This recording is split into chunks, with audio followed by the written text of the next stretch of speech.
Welcome to your not back to school week. So to all the homeschool mamas that are out there that are starting their homeschool this week or have been in the last few weeks, will in the next couple weeks, welcome back.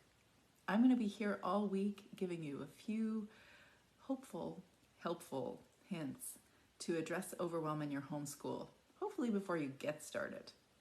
But if you've been doing it for a few weeks, then I'm going to guess you've already tried to instill some sort of a routine. How is it working? What are you learning from it, and what is not working? I'd like to hear your thoughts. So what I've learned in my years of homeschooling is that less is more. It really is. You cannot do more. You can do less, and you can be satisfied with less and have more gaps so that you can fill all those gaps with random fun stuff that comes up, because kids, they find stuff that is interesting to do, and it's fun, and it's creating memories, and it's learning. So first and foremost, less is more. And if you're thinking, I already have way too much on my plate, I'm doing too much, I've got too many extracurriculars that I've signed the kids up for, I've got too much curriculum, or I've got too many ideas swirling in my head, you might want to use my time audit, which you can find in the link in my bio. Pretty simple concept. You're essentially writing down everything you're doing, really everything, and how much time it takes, so you can discover how much time you think you have and how much time you actually have, so you can be more realistic. Less is more. The second thought, and I know that you've heard this many times before, because it's kind of a pretty popular thing to talk about these days for a reason, is that a routine is your goal, not a schedule. I did the schedule. I did like every 15 minutes, like Charlotte Mason's big schedule, except instead of half hours, I do 15 minutes. And I thought I could get more done that way. I would just take smaller snippets and do it pretty much like a regular school day. You could ask my girls about that. Not probably happy memories. It certainly wasn't for me. It wasn't for them either. Even the one that really loved routine or schedules and actually checking off the boxes, it was too much. So create a routine, not a schedule. Something that's familiar. Include the things that you actually want to include in your routine. And some days they'll happen, and some days they won't. But most days they will. So what do you want to put into your routine? When I first say that, what are the things, the components that you imagine including in your routine? They might be different than mine, but you want to write them down and get into a habit of doing them. So morning time, before the kids are asking you for things, sometimes that's when they're a little bit older, because when they're little, they're going to ask you for things. But before they're even asking you for something, make sure you're including some quiet morning time just for you. Get your coffee, grab a journal, grab a pen, grab a place like the closet where they don't know you're awake yet maybe.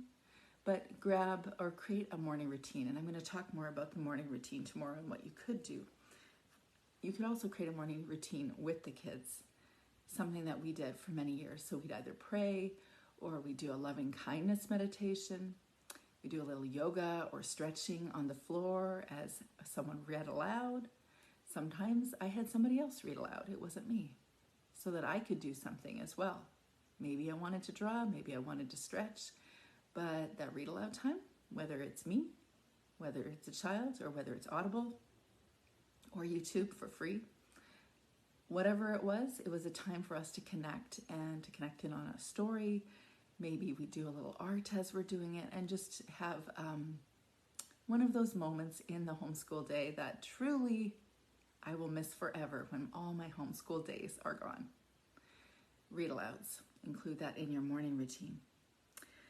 Outdoor time every day. Since we spend a lot of time at home, we also need to get outside, get some exercise, get some fresh air, teach the kids how to be in the big world, and enjoy our time outside, just to get nature therapy, really. Mindful moments. Schedule a mindful moment in your day. Think of the most intense moment of your day, then grab your device, and in your device, set an alarm on the time of day that you find the most intense exhausting, stressful, and set the alarm so that it reminds you to breathe. Every time you hear that each day, take a deep breath.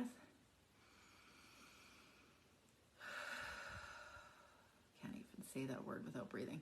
And then ask yourself, how am I feeling? What are the thoughts that have been mulling around in my mind as I've been experiencing my day? What's the story that I've been telling myself about those thoughts? That's self-awareness, that just that little tidbit of self-awareness each day helps you to get clearer on why you're doing what you're doing, also to help you understand what your triggers are, your big emotions, and the areas that you need to address. And I have a big emotions journaling workbook that is available to help get deeper into the things that are actually your triggers. So you're welcome to use that as well, maybe in your morning routine. Do something fun every day. Sometimes that means including eyeball-to-eyeball time with one or more of your kids. It's funny that as homeschool moms, we think that we're going to always be with our kids, but we can still not always be with our kids just because we're at home. So scheduling or making a routine out of eyeball-to-eyeball time with each of our kids, maybe once a day. Each child has a different day of the week, and we make sure that we're really listening to their stories, we're really playing games that they like to play, and creating fun, because those are the moments, those are the memories, those are the things that actually fuels a fun homeschool. Of course, you're going to include in your routine formal study time, if that's kind of your thing, unless you're an unschooler. But you're going to schedule in or make a routine out of a certain time of the day where you're typically doing formal studies. And then lunch. After lunch, it's your trigger to have quiet time. So you can get away for just an hour, half an hour, 15 minutes, 10 minutes. Teach the kids that you just want to all be separate for just a short period of time and continue to do it, and it will grow most of the time, unless you have one of those kids that doesn't want to be alone at all. But might I recommend using that time for maybe an audible selection, or maybe pull out a toy at just that time of the day. Maybe you all join together in the great room as you are doing that quiet time in the beginning. Or maybe everybody goes on to their beds, or you decide whatever works for your family. And I might add that I am a strong proponent of limiting screen time for certain times of the day for a reason that people don't always talk about, so that you can actually get quiet time or get a quiet space. Or maybe it's the hour before dinner, that prep time where things are going off the wire. So maybe it's that time that you want to set for screen time, so you get a little space and quiet. Make sure you exercise every day, or at least make it a typical routine to go for a walk or whatever, you fill in the blank, because it burns off stress and tension, and you need that. And the last thing I would say is that if you are looking to create a homeschool support group or community and you want to supplement what you already have in your real world, you're welcome to join us in the Homeschool Mama support group, and you're also welcome on Tuesday afternoon to have a chat one-on-one with me. If we haven't met, I'd love to meet you, learn more about your homeschool, learn about how I can support you or what I can do to help deal with the challenges that are in your homeschool. You want to create a homeschool community, whether it's online or in real person. You need to do this with somebody else, or maybe with a numbers of somebody else's. So those are my ideas in how you can offset overwhelm by creating a routine in your homeschool day.